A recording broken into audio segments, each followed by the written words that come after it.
Well, hello everybody. This I was on here yesterday, as you probably saw me for the Menopause Morning at 9 a.m.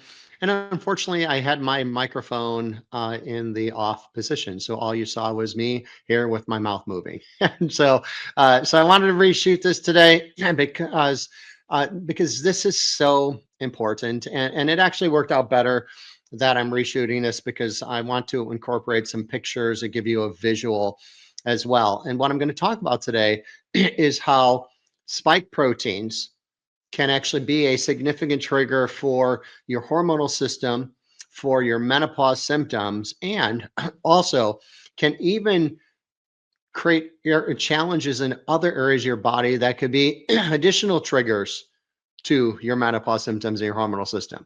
Yeah, and remember I talked about it last week. I started getting into the conversation about how, what's wrong is not your hormonal system. Your hormonal system is just a response system. So when you're dealing with menopause symptoms, it's not because your hormones don't work. It's because something had created or there were triggers, and usually there's a more than one trigger. You've got these triggers that are affecting the overall lack of balance of your hormonal system. And when you're missing that lack of balance in your hormonal system, you're going to experience menopause symptoms when you are going from childbearing years into perimenopause, menopause, and then postmenopausal. Yeah. So last week we talked about how one of the primary triggers that I see on a consistent basis is that, as a woman, like I might be the only man you'll ever hear say this, is, men's lives are much easier. And I recognize this by working with women. I've been looking at hormones for over 21 years now. And the simple fact of what I've recognized is most women spend the 30 years prior to entering perimenopause in, basically taking care of your children, taking care of your spouse or your significant other, taking care of your home, very often engaged in your church or community. Oh, and you will work a full-time job too. So that's one of the significant triggers, you see, because as a woman, by the time you enter perimenopause, you've spent the last 30 years overworked, overwhelmed, and overstressed. So now your hormonal system, which again is a reactive system, is not able to maintain the vitality and the hormone balance you're looking for. So that was one trigger. So the other trigger I'm going to talk about today is with spike proteins. And I want you to recognize that spike proteins can be a significant issue, whether you've had a vaccine, an mRNA vaccine or not. And I'll get into my story to display that a little bit later. But spike proteins, you could have spike proteins for a few different reasons in your body. Number one, if you did get an mRNA vaccine, it's very well documented. The mRNA vaccines have been, uh, they're basically designed and programmed for your body's cells to create more spike proteins. Now, the thought process was there, if you created more spike proteins, you would create these antibodies to it, and that would help protect you. Yet it's still programmed to create spike proteins. The other reason that you can have high spike proteins would be tied into if you had gotten COVID back in the day, like I had gotten COVID back in January of 2020 before we knew it was called COVID, and literally it was the sickest I ever was. And it really to the point where it took me like 3 weeks to feel functional again. It really took me like maybe 3 or 4 months to get a full recovery. And just by having COVID, you could have high spike proteins in your body, because just to recognize, that we discovered spike proteins in the 60s. And when you have a virus, you typically have a spike protein surrounding it. Now, the kicker though is that the body, like all of our bodies, has the ability to recognize spike proteins, to dissolve them, break them down, and eradicate them from the body. But those are spike proteins that were produced in nature.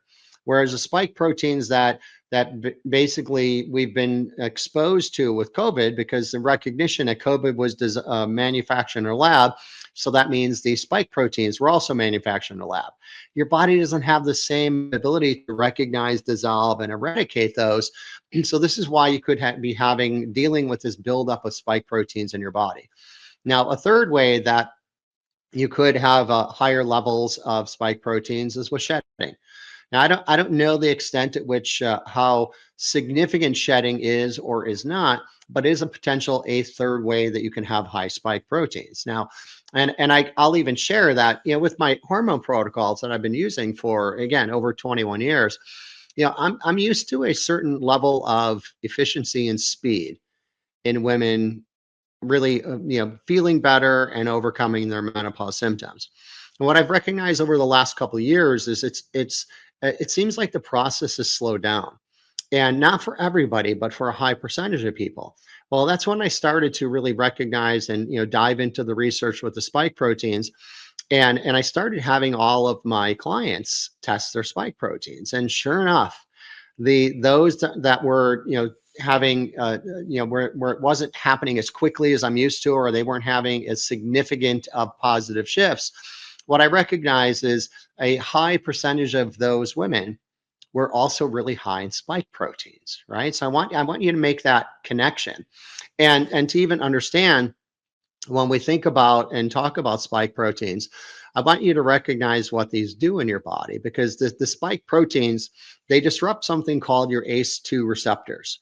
Now, it's an easy way to explain this is if you have a cell, and just imagine that every cell has a doorway, and every doorway has a lock. And typically what's going to happen is your cell will only want to allow what should be in the cell. So then the cell would unlock the door and open the door and let whatever that is in. Well, the spike proteins, they disrupt that system. So what the spike proteins do, with this analogy, the spike proteins have the ability to unlock the door, open the door, get in the cell, and then destroy the cell from the inside out. And then the question could be like, well, what does this really affect? And I'm going to give you a visual here so you can see this firsthand. So this is a picture of really the spike protein distribution of what it could impact in your body. Now I'll be specific first, because we're obviously talking about and focusing on hormones and menopause symptoms. So what you can see on the left-hand side of the picture, just below halfway down, you'll see adrenal glands. Now, if you remember from my video a few weeks ago, I talked about how when you go from childbearing years into perimenopause and menopause and postmenopausal, your adrenal glands, and even a little bit more specific, your hypothalamus, your pituitary, and adrenal glands, and how they work collectively together, they do have the capacity to keep you in perfect hormone balance. But again, if you enter perimenopause with adrenal glands and this HPA axis, as I'm referring it to, if that's not working well, then you're going to be dealing with menopause symptoms. Well, what I want you to understand, that the spike proteins can get into the cells in your adrenal glands, and not just the adrenals, but also the hypothalamus and pituitary, and along with the adrenals, and destroy those cells. So the spike proteins themselves can create some significant issues for you in regard to hormonal balance and menopause symptoms. Now, the other, if you look also again on that picture on the bottom left, where it talks about reproductive organs. So these spike proteins can also get into ovaries for women and testes for men, and basically destroy the cells in those as well. So obviously that's all important from a hormone perspective. But what I want you to understand on a deeper level is just how much this can affect. This can affect your immune system cells, the cells in your lungs, the cells in your heart, the cells in your liver.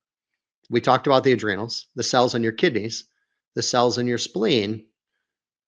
We talked about the reproductive organs. Also, the cells in your brain, the cells in your eyes, your oral and nasal cavity, your thyroid, your pancreas, your blood vessels, your muscles, your gut, or your entire gastrointestinal tract.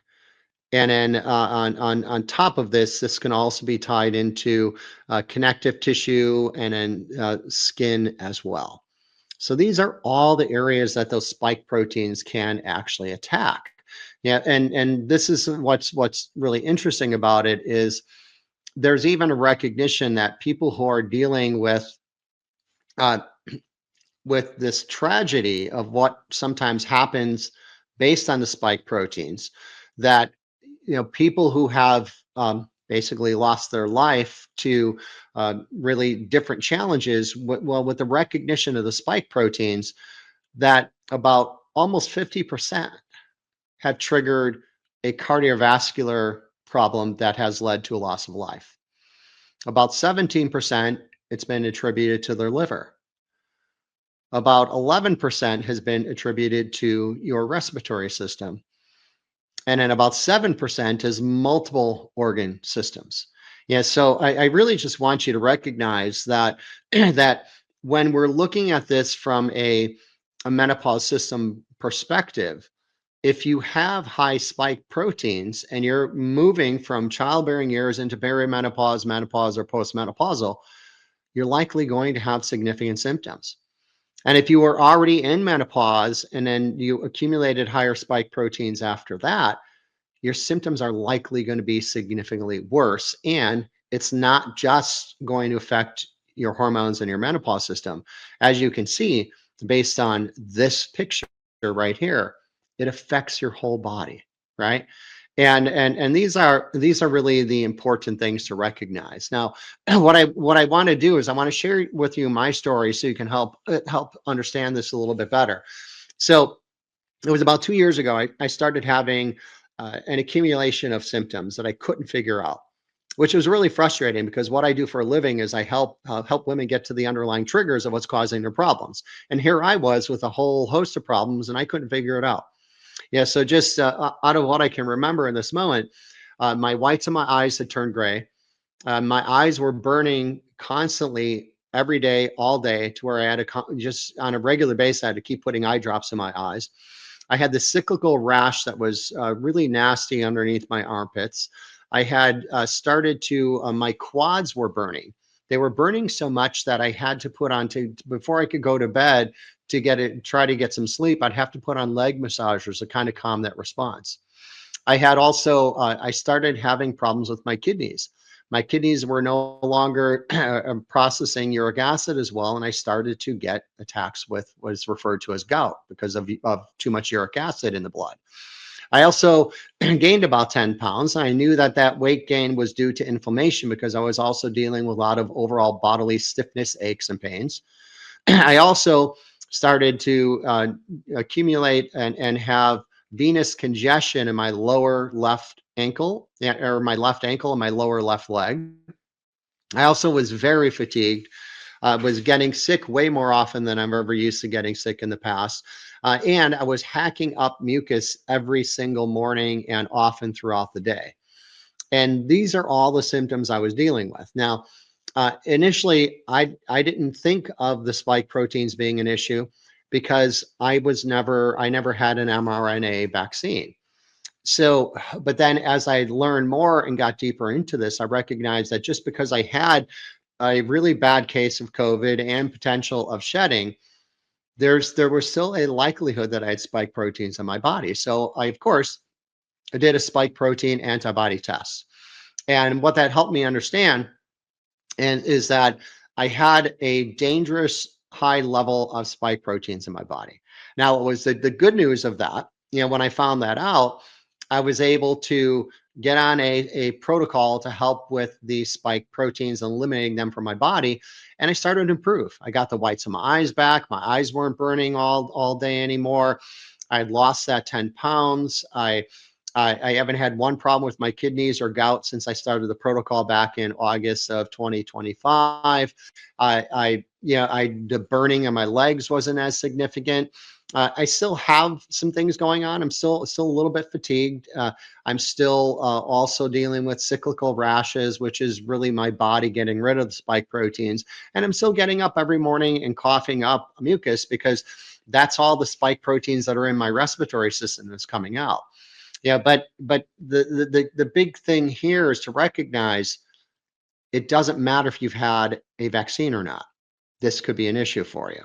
And if your focus is on overcoming your menopause symptoms, yet you don't know what you're dealing with from a spike perspective, that can hold you back from any level of significant improvement that you're looking at. And remember, if you have the spike proteins, they could actually be attacking the very system that should keep you in perfect hormonal balance, that as you go from childbearing years, perimenopause, menopause, and postmenopausal. And And because the spike proteins can be affecting all these other areas, as we're looking at in this picture, the recognition that any of these different areas can actually be something that's accumulating more of the triggers that's causing the problems with your hormonal system in the first place.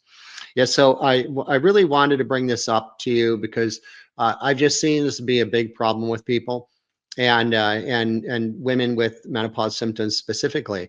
And I can share, as I'm having my clients in my practice really test for this.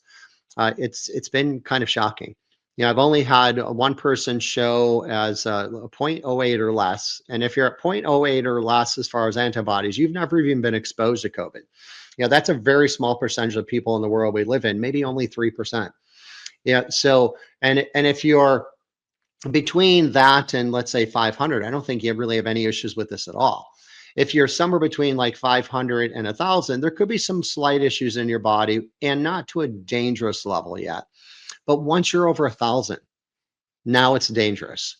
Now it's causing these issues again in any one of these particular areas in your body on a consistent basis, right? And that's if you're over, just that's if you're over 1,000. And I'll tell you, if you're over 5,000, not only are you dealing with all of those potential issues and everything that's still even driving your menopause symptoms even worse and worse on a consistent basis, but over 5,000, now you're dealing with a significant chronic inflammatory condition that is systemic for you, that it's your whole body.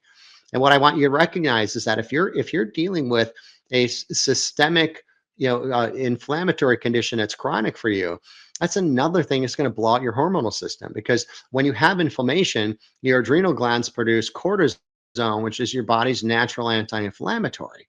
So obviously that would be a big issue. Now, really on top of that, if you're over 5,000, you're likely also dealing with significant clotting in your blood, which obviously is something you would like to avoid. And there is a strong likelihood that you could even have something called endocarditis, which is an inflammatory condition of the heart and the valves of the heart.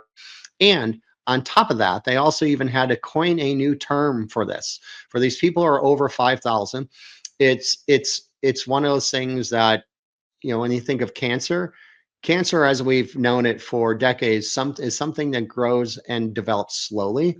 But now they've coined a new term. They call it turbo cancer, because when you're dealing with really high levels over 5,000, you could actually develop cancer very quickly.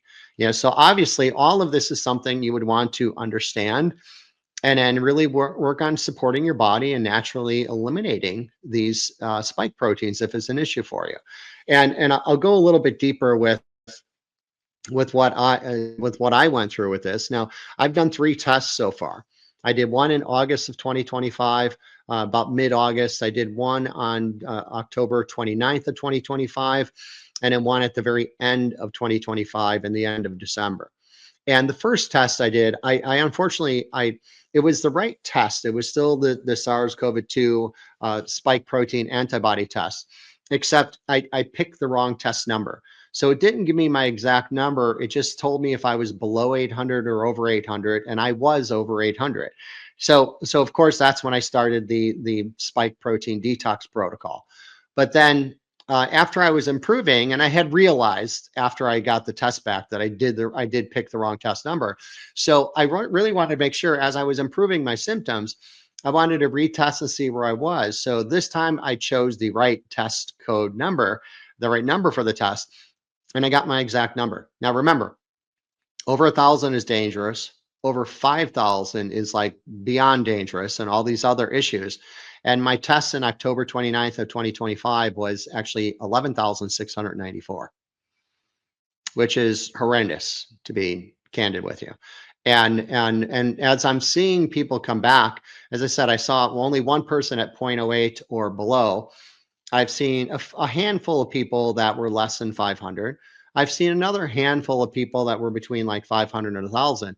But most of the people that I'm seeing these results come back, they're over 1,000 or more. And you might be shocked at how many people I'm seeing over 5,000. I have one client who, the test can only test up to 25,000 antibodies. I've got one person who's over 25,000. I've had multiple people in the 17,000s to 18,000. A lot of people in my area were 11,000 up to like 13,000 or 15,000, and a lot of people between 5,000 and 10,000. So this is a significant issue that, and here's the good news. You can test it, and it's an inexpensive test. It's $69. It's from LabCorp. You have to have even a doctor's prescription for the test. You can go to LabCorp, order it yourself. It costs $69. If you already have a LabCorp account, you're golden. You could just go and book your appointment. If you don't have a LabCorp account, you just have to, it takes literally in a matter of minutes. You'll set up your account. You'll put in your zip code. You'll be able to choose where and when your blood draw is going to be. And then you'll get your results usually within the next business day for your spike protein antibody test. And it's something that I always welcome if when you get that test back, because I'm really want to support you with this. So you can, by all means, you can email me your test results, and I'll let you know what I'll reply back, let you know what it means, and let you know what is the protocol to help your body to alleviate this. And you can see my website there, depkewellness.com. Well, my email is Glenn with one N at depkewellness.com. So when you want to email this. And I just really wanted you to understand all of this, because this could be not only a significant trigger for your menopause symptoms, this could be a significant trigger for many other conditions in your health, in your life. And if this is high enough and you don't know and it never gets addressed, this could be why you kind of check out on life as well.